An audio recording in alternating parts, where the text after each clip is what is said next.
Heute ist ein sehr schöner Tag, denn ich bin in Hamburg angekommen. Endlich mal wieder Hamburg, wenn auch leider noch nicht ganz in Hamburg. Ich bin in Bisping, das ist kurz vor Hamburg, und ich besuche einen Laden, den ich lange nicht besucht habe. Und zwar definitiv einen der most sexy Vespa-Workshops, die es in Deutschland gibt, nämlich Scooter & Service.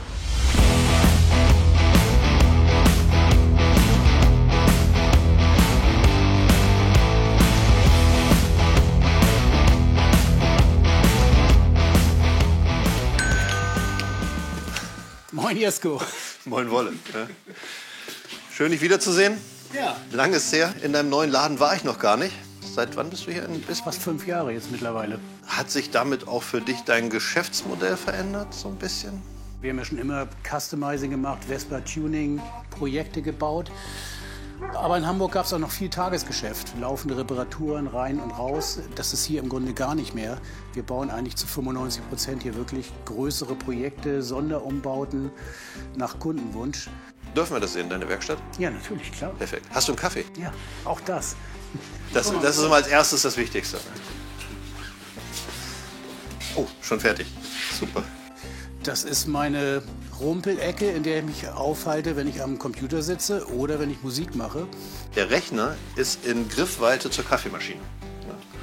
Und dann kann eigentlich nicht mehr viel schief gehen. Was ich persönlich aber noch sehr interessant finde, neben dem Rechner stehen noch 3 Gitarren. Ich war früher ja tatsächlich mal professioneller Musiker, viele Jahre lang. Aber das heißt, du bist vom Profi-Musiker zum Vespa-Laden-Inhaber, Customizer geworden. Die Musik spielt für uns in der Werkstatt. Okay. Hier eigentlich. Ne? Also gehen wir rüber, oder? Dann gehen wir mal rüber. Ja. Sehr gut.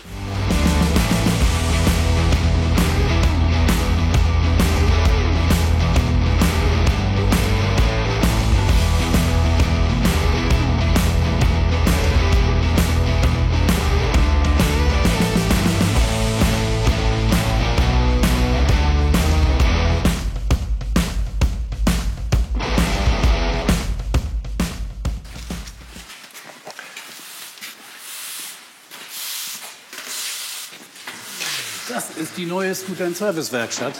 Vieles ist noch alt, Okay. aber trotzdem ist es total neu. Es gibt auch einen neuen Hund. Oh ja. Ich sehe auch einen Mitarbeiter, der vor 5 Jahren noch nicht dabei war, richtig? Richtig. Du bist? Markus. Markus, moin, ich bin Jesko. Blecharbeiten, Karosseriebau, Schweißarbeiten macht den Großteil ich. Hier vorne managt eigentlich Markus das meiste. Da ist ein Smallframe mit einem Rotax. Das habe ich schon mal irgendwo gesehen, glaube ich, oder? Ja, das gab es früher ja häufiger mal.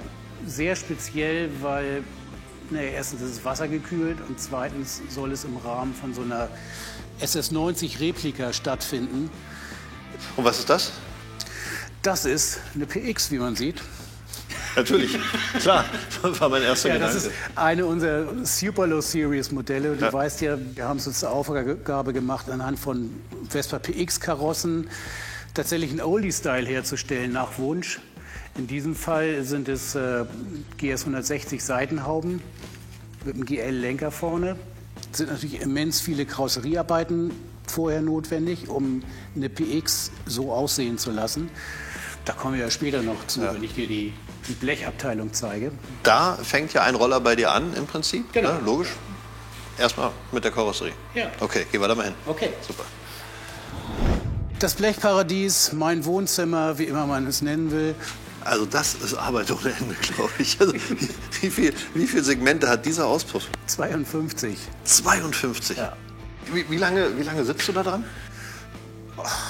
Eine Woche, die 7 Tage hat, braucht man dazu. Ja.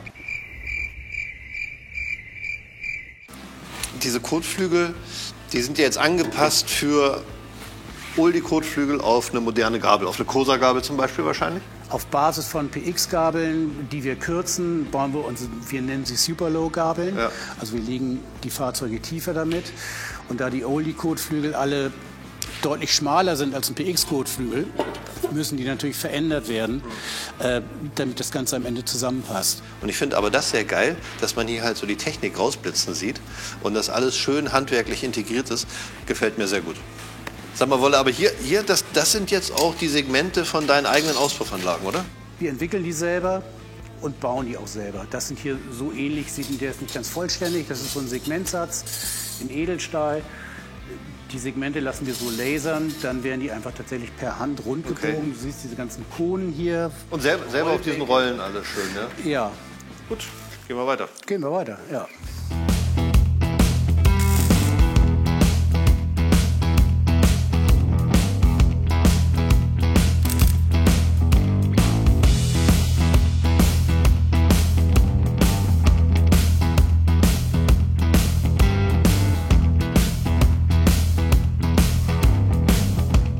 Ist das dein Farbensortiment, oder? Ich ziehe nachts durch Bisping und mal die ganze Stadt an, genau. Ja, Vintage Raw Style. Wir machen hier, oder ich mache hier Lackierungen, die ja, mehr oder minder diesen Shabby- oder Rost-Look haben. Ja, das ist ein Beispiel von Raw-Style-Lackierungen, wie man es ausführen kann. In diesem Fall ist es so Senffarben.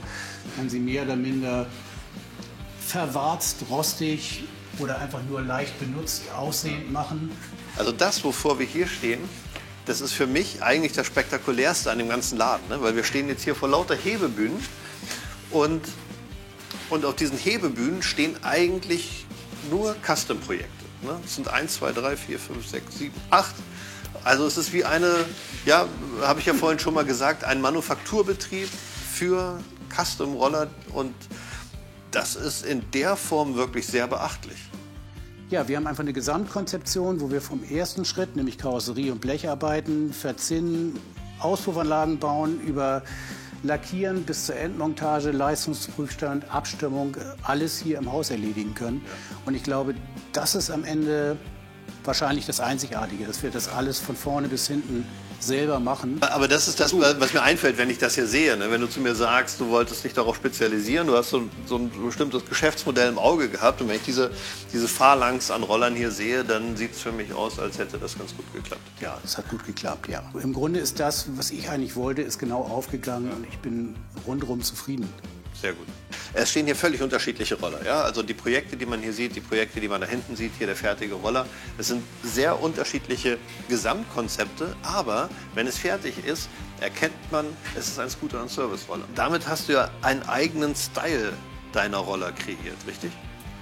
Vermutlich ja. Wir nennen das Ganze hier Superlow Series. Warum nennen wir es so?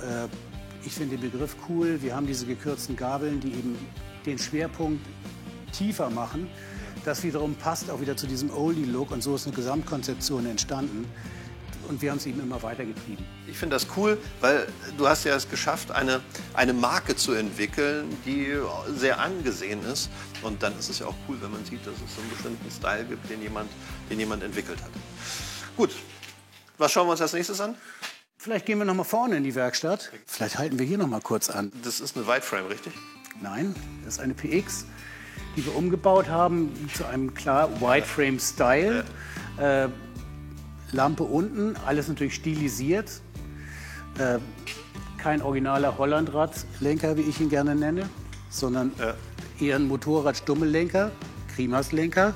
Und der Oberclou ist natürlich, dass wir einen Smallframe-Motor in eine Largeframe-Karosse eingebaut haben, nämlich einen 288er BFA-Motor.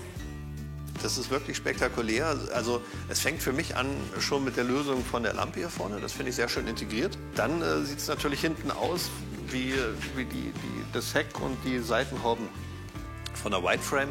Ist aber alles auf einen PX-Rahmen aufgebaut auch. Ne? Ja. Also ein 288er BFA, das ist also quasi der Bruder- oder Schwesterzylinder vom 306er BFA mit einem Direkteinlass hier vorne. Hat auch ähnliche Voraussetzungen wie der Largeframe 306er. Und der Motor, das ganze Konzept ist schon sehr ausgereift und sehr geil, muss ich sagen. Sehr schönes Ding. So, Wolle, wo sind wir hier jetzt? Ja, in unserem Zelt, wo noch weitere Projekte stehen. Alles Kundenprojekte, die entweder darauf warten, repariert zu werden oder kurz vor der Auslieferung stehen.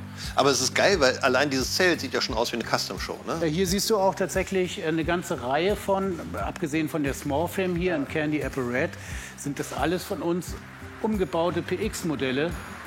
Ach, das sind alles, das ist lustig, wenn man hier vorsteht, ne, man denkt, man kommt in einen Raum mit Oldies, aber das sind alles umgebaute Peksen, also alles Custom-Roller. Was ist das für ein Projekt? Das ist gar kein Projekt. Das ist einfach eine Kundin, die ihren Roller hergebracht hat, weil wir den mal durchchecken sollen. Ja. Und die hat den offensichtlich in Pakistan bemalen lassen. Vorne haben wir noch eine Martini-Lackierung auf Silber. Gab es, glaube ich, in Weiß und in Silber als Basisfarbe. Ja. Ne? Das ist auch ein Projekt, das hat irgendwer anders schon so gebaut mit der Lackierung. Und hier geht es jetzt um technische Verbesserungen. Ja. Geändertes Motor-Setup, solche Sachen. Okay. Also wir bauen nicht nur komplett neu from scratch komplette Projekte, sondern wir reparieren auch Roller, setzen die instand und so weiter. Dieses Klein-Klein-Geschäft ist natürlich fast gar nicht mehr da, weil wir sitzen hier am Rande der Pampa. Ja. Kein Mensch kommt aus Hamburg hier angefahren, weil er einen neuen Hinterreifen braucht. Ne? Ja, klar. Ja, Wolle, jetzt mal die Frage, wie stellst du dir die Zukunft vor? Ich möchte tatsächlich eher klein bleiben, mit 2, 3 Mitarbeitern, klein und speziell, weil ich mich zum einen nicht als so ein typischer Unternehmensleiter sehe, der so eine Horde Mechaniker beschäftigt, verwaltet und kontrolliert, sondern ich möchte einen kleinen Kreis von kreativen, guten Handwerkern hier haben. Ja. Wir sehen uns eben wirklich eher als kleine Manufaktur und das wollen wir auch bleiben.